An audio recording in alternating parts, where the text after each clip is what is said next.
आज कांग्रेस सीसी की दूसरी बैठक हो सकती है और आज कांग्रेस उम्मीदवारों की दूसरी लिस्ट भी संभव है। कल कांग्रेस सीसी की बैठक में 7 नामों पर सहमति बनी थी। 6 राज्यों की 62 सीट पर चर्चा के बाद सहमति बनी। TV9 के पास राजस्थान उम्मीदवारों की संभावित लिस्ट है।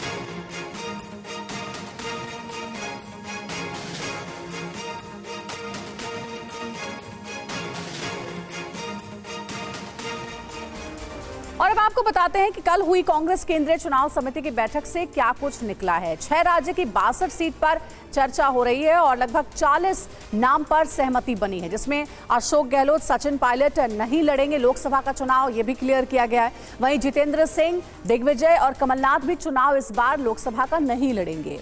कहां कितनी सीट पर चर्चा हुई है ये भी जानिए। राजस्थान की कुल 13 सीटों पर चर्चा हुई है, वहीं मध्य प्रदेश की 16 सीटों पर चर्चा हुई है। उत्तराखंड की 5, गुजरात की 14, असम की 13 और दमन दीव की 1 सीट पर चर्चा हुई है इस बैठक में। फिलहाल दिल्ली पर कोई चर्चा नहीं हुई है। वहीं यूपी के उम्मीदवार पर मंथन अभी भी बाकी है। यूपी स्क्रीनिंग कमेटी की लिस्ट के बाद मंथन होगा। राजस्थान की पहली संभावित लिस्ट तैयार हो गई है, जिसमें जालौर से वैभव गहलोत का नाम सामने आ रहा है, बीकानेर से गोविंद मेघवाल, चूरू से राहुल कसवा, भरतपुर से संजना जाटव, चित्तौड़गढ़ से उदयलाल, अंजना को टिकट संभव है और सीकर सीट पर कांग्रेस लेफ्ट गठबंधन पर बात बन गई है। 15 मार्च को अगली बैठक हो सकती है। और साथ ही आपको ये भी बता दें कि लगातार कांग्रेस जो है वो लोकसभा की सभी सीटों पर मंथन कर रही है, चर्चा कर रही है और कहा जा रहा है कि आज दूसरी सूची भी आ सकती है। ज्यादा जानकारी के साथ हमारे सहयोगी कुमार विक्रांत हमारे साथ जुड़ गए हैं, उनसे बात करते हैं। कुमार विक्रांत, आज भी महत्वपूर्ण बैठक है जिसमें कहा जा रहा है कि हो सकता है अगली सूची भी कांग्रेस अपनी सामने रख दे। किन किन नामों पर लगभग मुहर लग चुकी है?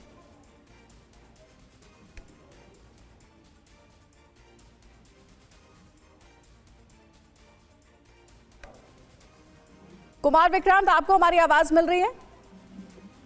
जी कुमार विक्रांत, कल कांग्रेस केंद्रीय चुनाव समिति की जो बैठक हुई है उसमें क्या कुछ तय हो पाया है? किन राज्यों को लेकर क्या पिक्चर क्लियर है?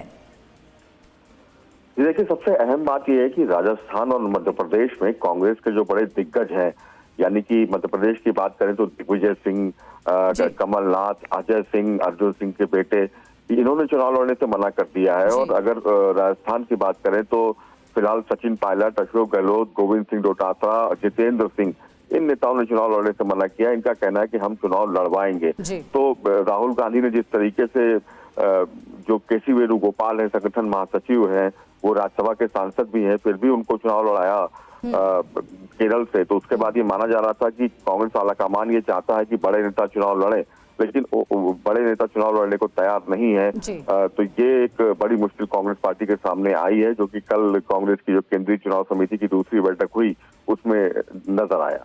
ठीक है कुमार विक्रांत, नजर बना रखिएगा, शुक्रिया आपका। तो देखिए, बड़ी दिलचस्प जानकारी कुमार विक्रांत दे रहे थे कि इस बार जो कांग्रेस के वरिष्ठ नेता हैं वो चुनाव लड़ने की इच्छा नहीं रख रहे हैं, इसीलिए लगातार बैठकों का दौर भी जारी है और कहा जा रहा है कि जल्द ही एक और लिस्ट कांग्रेस के उम्मीदवारों के सामने आ सकती है, क्योंकि मंथन लगभग तय हो चुका है। अब इधर बीजेपी उम्मीदवारों की दूसरी लिस्ट से जुड़ी बड़ी खबर है। बीजेपी की दूसरी लिस्ट बनकर लगभग तैयार है और दूसरी सूची में बताया जा रहा है कि 8 राज्यों की 100 सीटों का ऐलान कर सकती है बीजेपी। बिहार, तमिलनाडु की लिस्ट में अभी देरी हो सकती है। ओडिशा, आंध्र प्रदेश की लिस्ट में भी देरी होगी। कर्नाटक में जेडीएस को 3 सीट मिल सकती है।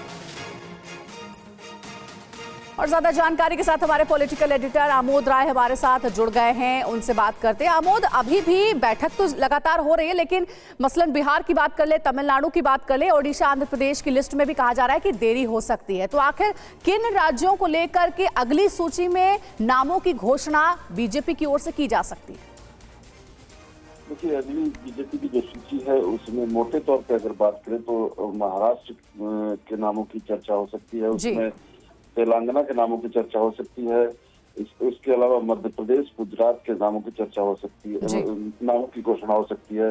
लेकिन जिन राज्यों में अभी सहमति नहीं बन पाई है, खासकर बिहार की अगर बात करें, वहाँ पे अभी सहमति पूरी तरह से नहीं बन पाई है। तो बीजेपी ने अपने उम्मीदवारों के नामों की चर्चा तो कर ली है, लेकिन घोषणा उसकी 1-2 दिनों में जब पूरी तरह से नीतीश कुमार की पार्टी और चिराग पासवान की पार्टी के साथ फौरी तौर पे बात हो जाएगी, उसके बाद वो अपने कैंडिडेट के नामों का ऐलान करेगी बीजेपी। लेकिन उससे पहले बाकी जहाँ पे 3 राज्यों में अलायंस हो चुका है या सहमति बन चुकी है, वहाँ के नामों की घोषणा बीजेपी अगले 1-2 दिन में कर देगी। हो सकता है आज भी कुछ सूची में जी हाँ, कहा जा रहा है कि अगली सूची में 100 सीटों का ऐलान संभव है कि 100 सीटों पर कौन कौन से प्रत्याशी चुनावी मैदान में उतरेंगे। शुक्रिया आपका अमोद, नजर आप बनाए रखिएगा।